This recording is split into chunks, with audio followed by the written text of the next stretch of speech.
I think what's fantastic about the city of Newark is that there's a lot of interest in doing big things. So if you have the energy and can convince the people to do it, they are pro doing it. Welcome to another episode of the Community Broadband Bits podcast. That didn't sound right. Let me try that again. Podcast. All right. I don't know. Travis, you let me know which one you like better. The show this week is very exciting, and I'm excited to be talking with Newark because, and I'm going to introduce these folks in a second, but I just want to lay it out. First of all, I'm Chris Mitchell, and my head is everywhere. And for months, I've been telling people that if you look at the top 100 metros in the United States, vast majority of them, like 90 of them, have almost nothing that they are doing to improve internet access in their community. It's not even a big priority.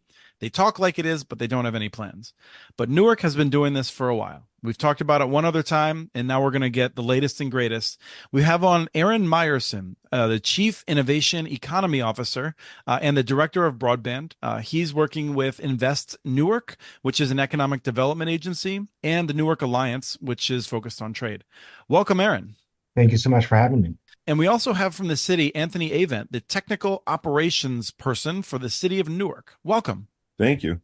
Nice to be here with you today. Yeah, no, and I'm excited because, I got so frustrated at cities that looked at this and then often for political reasons, I would say, we're like, well, we either have to figure out how to build the fiber connection to everyone so I can be the governor, or we're doing nothing.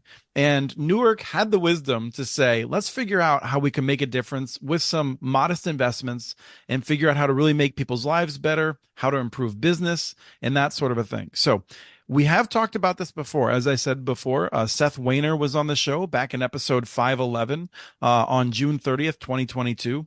I think that show had the most praise for me, just so Anthony and Aaron are aware. Seth gave me a lot of credit for what is going on in Newark, is my recollection of it. So that struck me. You should not do that. It makes me deeply uncomfortable because obviously I have no responsibility for any of the great work that Newark has done. But if Aaron's voice is familiar, he was on episode 525, which was when he was leaving work that he did with the city of New York in November 2nd, 2022. So Aaron's been with Newark ever since then. So we're excited to learn what's going on. And Aaron, let me ask you, why is this a priority for the city of Newark? Sure. Thanks so much for having us both, and happy to dive in there. So, Newark, like many major metros, has a broadband both infrastructure and adoption gap, right? And as we know, there's lots of different possible interventions that can be done, but it's very expensive and hard to do. What we've seen in Newark is that about 1 in 5 households lack an in-home broadband connection. This was from, ACS stats from a couple of years ago. And really, we were looking at some of the things that the city can do to address that. Before I ever came, and Anthony can talk about this a lot more, but the city had their own fiber network. So Newark's fiber apostrophe S network throughout the city. And some creative minds, Seth Weiner and Anthony combined, came up with ideas to expand access to try and connect that 1 in 5 that were underconnected or unconnected, and also a way to try and brand the city as being a well-connected city. What's interesting about Newark is that it actually has a density of fiber in the streets. We have one of the largest data centers on the Eastern Seaboard at 165 Halsey Street. Oftentimes it's talked about, this is where the internet comes up for air. Once it goes in New York City, everything goes under the river and pops up here in Newark. And so there's a lot of fiber in the streets. There's a lot of infrastructure in the streets, but it's not in everybody's home and it's not in everybody's building. And so we saw that and said, we need to do something. And that's where the origin of Newark Fiber really took root. And Anthony, could you just give us a quick landscape of Newark's fiber, the city's own network, and then a little sense of the technology too, because I think Newark Fiber, which is the partnership fiber to get people and businesses connected, I know that uses a mix of fiber and wireless, and I wasn't sure if Newark's fiber does the same. So just give us a little layout of that, please. So, like Aaron said, Newark, we have a large fiber infrastructure throughout, aerial fiber above ground and dark fiber underground. Before we started this broadband program, We had about 30 linear miles of fiber throughout the city that was being maintenance, and the network was being ran by Verizon. We decided to create this P3 partnership with the city of Newark, Invest Newark, and Gig Zero to be able to take over that fiber infrastructure and create our own network that we could then supply throughout the city. Right now, we have over 80 buildings served, and about 60% of those are wireless. So they're point-to-point connections. The rest of them are fiber connections directly from the street into the building facility. And when you say 80 buildings, for people who have not been to Newark, many of those are big buildings with a lot of people and a lot of businesses in them. Yeah, It's not a small number. And then you mentioned the density of fiber, Aaron. Newark has a tremendous density of people and businesses as well. yep. We have a mixed use of municipal buildings. So those are and public safety buildings. So those are like courthouses, fire stations, police stations. But as you said, we also have buildings full of people. So residential buildings, commercial buildings, and also hospitals. All right, and we're going to talk about how there are plans to make sure that this network benefits still more people. But let's spend a little bit of time talking about how the network already benefits, people and other applications that the city is working on. And I think Anthony, you were going to share some of the uses of the Newark's fiber. By maintaining our own network through Newark Fiber, we're able to add a lot of applications to it. So one of those applications that's easy to understand is like free Wi-Fi in the streets. Another application is our Link kiosk. We also have weather sensors and other pollution-based sensors that could detect different levels of air quality throughout the city. We also have shot spotters, things for public safety that help us locate when something bad is happening. We're also able to leverage our fiber to maintain a public safety radio network that is beneficial for police, fire, ambulances, and anybody dealing with emergency situations. We have our own emergency radios, and it all runs on Newark fiber. Now let's go back for a second because I always want to know, and I'll ask you this first, Anthony, and then Aaron. I don't know if you have any thoughts because I'm sure you've studied what a lot of cities have done, but weather and pollution sensors, and I think these things are tremendously important, but I don't know that people always immediately appreciate that. Why is that important for the city to have those things? It's important for the city to have those things because it helps us identify problem areas. So if a certain area has a high pollution, we can look into that area and see what we can do to mitigate some of those factors. We can also look at certain areas throughout the city and correlate that with how people move throughout the city. So if it's a very highly trafficked route through the city, we could look at saying, why is it, so hot, or why is the pollution so bad there? And then we can work with our urban planners or other environmental groups throughout the city to help improve those areas. So if it's really hot on one route that a lot of people walk daily, we can maybe talk with our urban planners about planting more trees. That's cool. And that's the sort of long-term stuff that makes cities work so much better. And I just feel like people don't appreciate that cities actually do that. Aaron, anything you want to add to that? I think Anthony was being modest there. And when we talk about, for example, the outdoor Wi-Fi, it's actually pretty robust. Many of the city's major parks, Military Park, Harriet Tubman Square, are major commercial corridors like Broad Street and Ferry Street. This public Wi-Fi isn't an afterthought. It's a conscious effort to connect the major commercial corridors throughout the city to make sure that residents have access and small businesses in those areas can sometimes operate as well. And we saw that during the pandemic, many students were doing homework in the parks because of the gigabit speed Wi-Fi that was available and publicly available to them.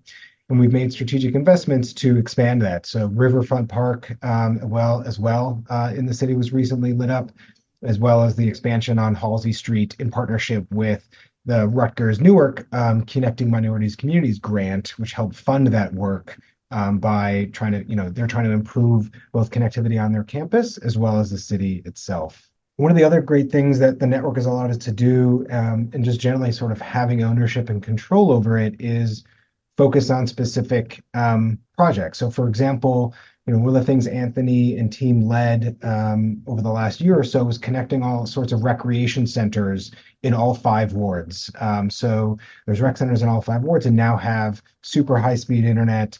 The JFK Rec Center in particular has this like state-of-the-art gaming room that's only available because it has this high-speed connection from our own network that we control. The other thing too that we just went live with a couple of weeks ago, one of the other initiatives in Newark is to house, residents without addresses or the homeless. And they recently opened up Hope Village 2, which is a residence facility for 24 homeless Newarkers.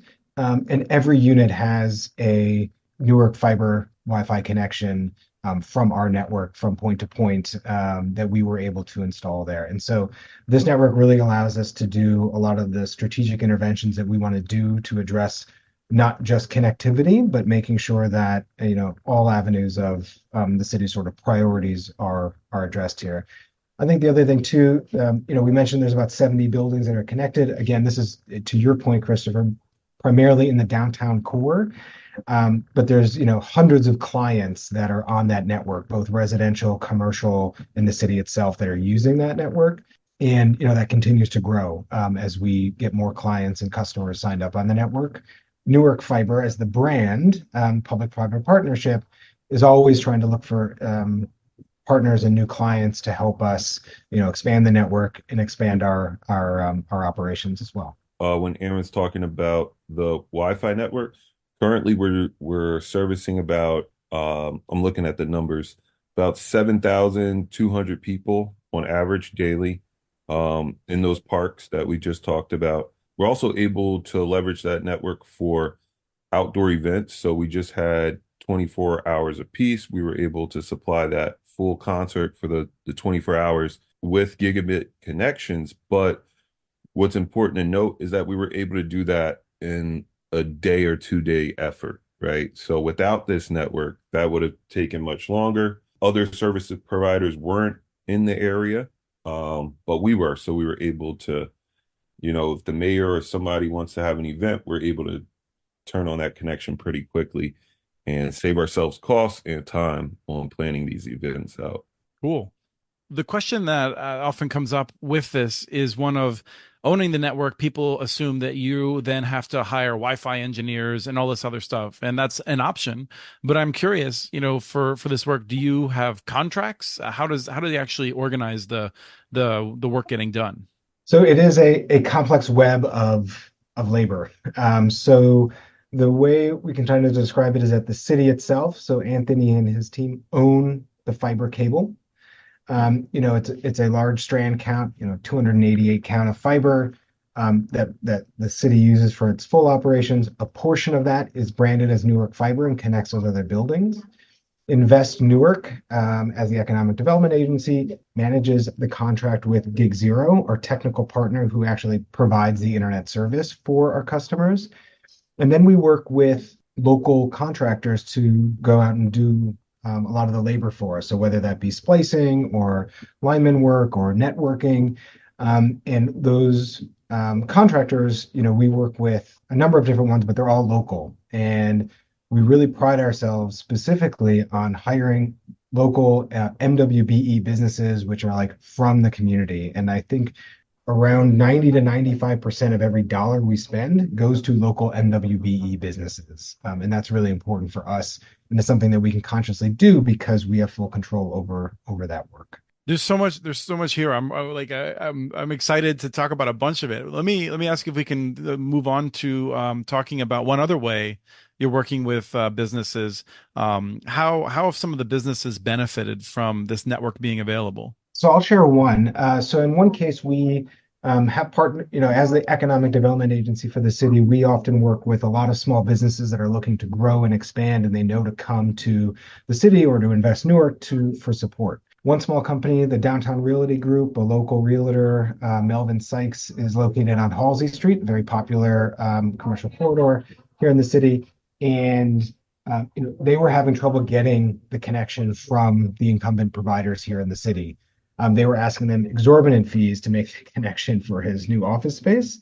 And so they came to us looking for help. And while it came at an expense for us, it was important for us to support the local business community. And so we stepped forward, ate the cost for that expansion so that we make sure that he had a connection. And therefore, his neighbors also had then a connection. And he was able to then get his operations up and running. He's in a first floor retail, and so the apartments above were able to get access to the Newark fiber connection. And then we're working on some of the neighbors as well, small businesses, to make that connection. And this is the type of intervention that we can do because we can make that conscious. It's not necessarily about the bottom line decision, but about making sure that the city is supported from a small business and economic development perspective. We can, ultimately also, like Aaron was saying, we can get them that access that they want to broadband, typically much faster.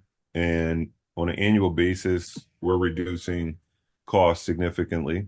We're also providing high bandwidth speeds. So our lower costs might be at a higher bandwidth tier as well. And I'm curious, has that been challenging? I mean, this is one of those things where, and Anthony, I'm curious for you in particular.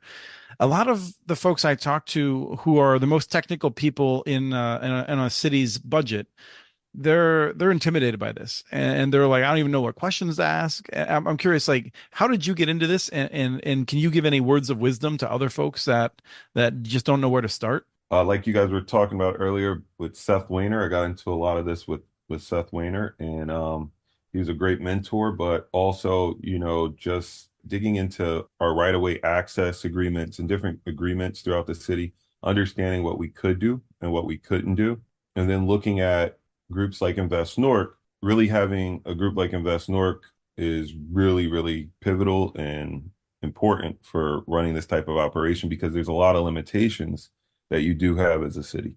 Well, let me ask you before I want to ask Aaron to continue on that, but I'm curious, of all the things that you are responsible for technically, Anthony, is fiber like one of the harder ones, or is it kind of in the middle? Like, where would you put it in terms of all the different things that you have to worry about going wrong and keeping running and all that? Fiber is definitely high up on the list.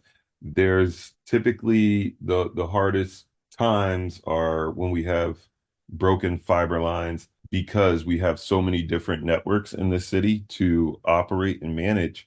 It could be a residential building that's down, but it also could be two precincts, could be a rec center. So really, the hardest thing is managing people and their expectations and the network downtime, making sure the network downtime as small as possible. Anthony manages not only technical operations, but client and customer success, which is the entire city workforce as well. Yes. If I had to guess, managing people is probably always much harder than managing wires. Yes.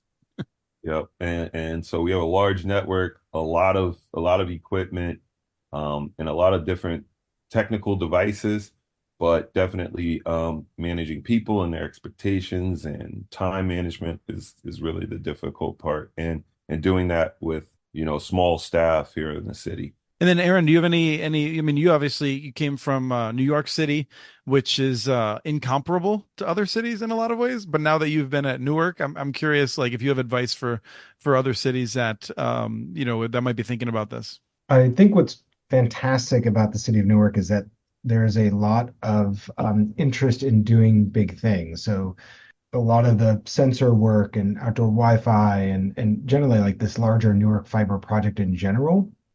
If you have the energy and can convince the people to do it, they are pro doing it. And I think that with a city like Newark, like many cities, resource constrained, lots of other different priorities. But if you can muster enough attention, they're really willing and interested in supporting you in doing these things.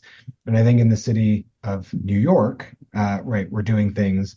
The level of bureaucracy and politics to a lot of different projects and things sometimes got in the way of what was like the right thing to do.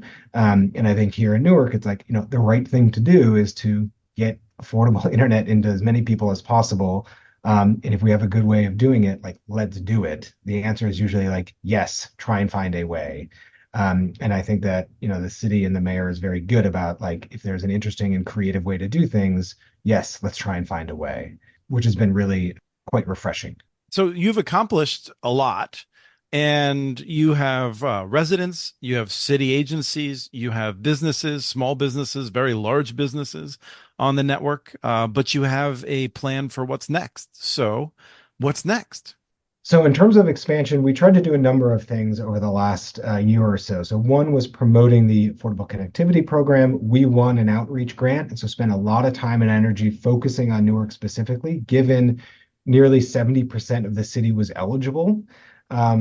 As of right now, a third of the entire city, a third of all households in the city are signed up for the Affordable Connectivity Program. So its Wow. expiration is going to have a dramatic impact on the residents of Newark. Well, let me just say congratulations, because that shows a level of success in organizing that we've not seen in many places. To exceed 50% or right around that 50% of eligibility mark is impressive. Thank you. Yeah, that was our goal, and we've been pushing really hard with community organizations and outreach, and really trying to leverage our grant as much as possible. And we've seen tremendous uptake. And again, this is one of those things where, to the leadership of the city, we said this is a good thing to promote, and sort of everybody got on board to get as many residents as possible. City council members, public housing, the mayor himself. And so it's been a great success. And so we're now trying to figure out, how to manage that messaging as we live into the new age of ACP. That being said, at the same time, we also spun up another program to try and increase competition in the city, since we know that increased competition, helps bring down prices, and new options for residents is just generally better for consumers. We launched a request, we called a request for collaboration, not necessarily a request for proposals, because we really wanted to find a collaborator. And so we did a request for collaboration in early 2023 to find a internet service provider to work with us to connect primarily public housing residents in the Newark Housing Authority, leveraging Newark Housing Authority assets.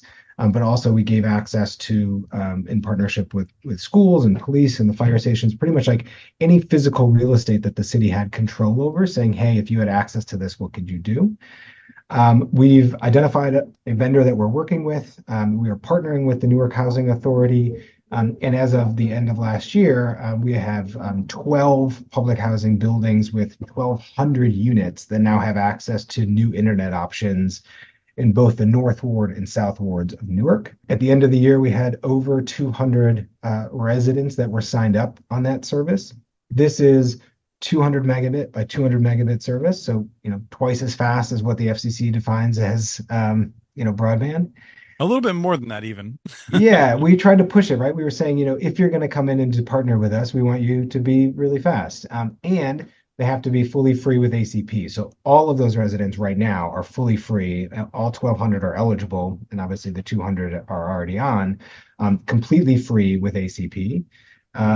Starting today, we have two more developments going on board with another 440 units that will be completed in the month of February in the Central and East wards. So again, just trying to get more public housing residents and Newark housing residents connected with new internet options. We hope that increased competition will, bring the incumbents down on their pricing, but also give that new provider a footprint to go off and provide, market rate services at a competitive rate as well to the surrounding buildings. I want to note too that on this project, again, we asked to partner with local workforce, and so for that internet provider that's coming in to do this work, hired locally, right? Hired a local workforce development team and a local contractor that should train residents on how to do this work, and then hired them back to actually do the implementation work. So we've tried to align incentives. Again, workforce, we have a lot of people that are under and unemployed. And so we're trying to align incentives where, if the city's putting resources and time and energy into doing a project, we want you to hire local. And they really have come through. We've hired at least 8 residents on broadband deployments. And now we're working with a new partner on this expansion piece with a local contractor that does workforce development as well. So we're super proud that we're able to sort of align incentives across the board between the internet provider, public housing, the city, and our workforce development and small vendors as well. That's exciting.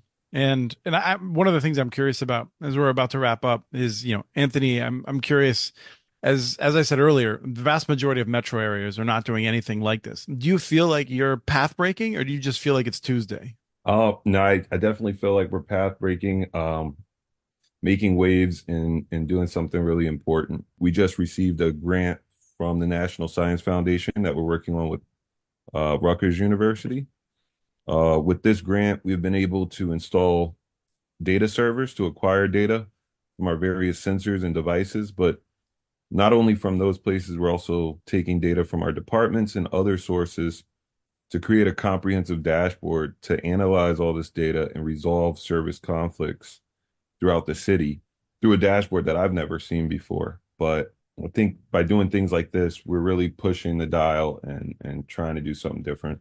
Yeah, that's great. Any last words from either one of you about Newark and Newark Fiber and Newark's Fiber?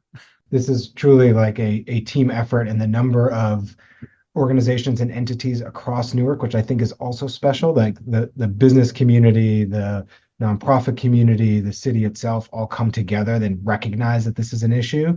Newark is sort of like a small town, big city, right? Where everybody knows each other and everybody's willing to work together to solve our sort of big city problems. And I think that's been a pleasure to get involved here, and really proud of the work that we do. Newark Fiber is a great service. It's hard work, but it's important. Yeah. Well, that's what I like to hear. I never want to lie to people and say this is going to be easy. I usually want to say it's going to be worth it. So if somebody's telling you it's easy, they're lying to you. yes. All right. Or they're doing something horribly wrong, and you'll find out in a few years. Yeah. All right. Well, thank you both for your time today. Thank you. Thanks for having us. We have transcripts for this and other podcasts available at communitynets.org/broadbandbits. Email us at podcast@muninetworks.org with your ideas for the show. Follow Chris on Twitter. His handle is @CommunityNets. Follow CommunityNets.org stories on Twitter. The handle's @MuniNetworks. Subscribe to this and other podcasts from ILSR, including Building Local Power, Local Energy Rules, and the Composting for Community podcast. You can access them anywhere you get your podcasts. You can catch the latest important research from all of our initiatives if you subscribe to our monthly newsletter at ilsr.org. While you're there, please take a moment to donate. Your support in any amount keeps us going. Thank you to Arnie Huseby for the song Warm Duck Shuffle, licensed through Creative Commons.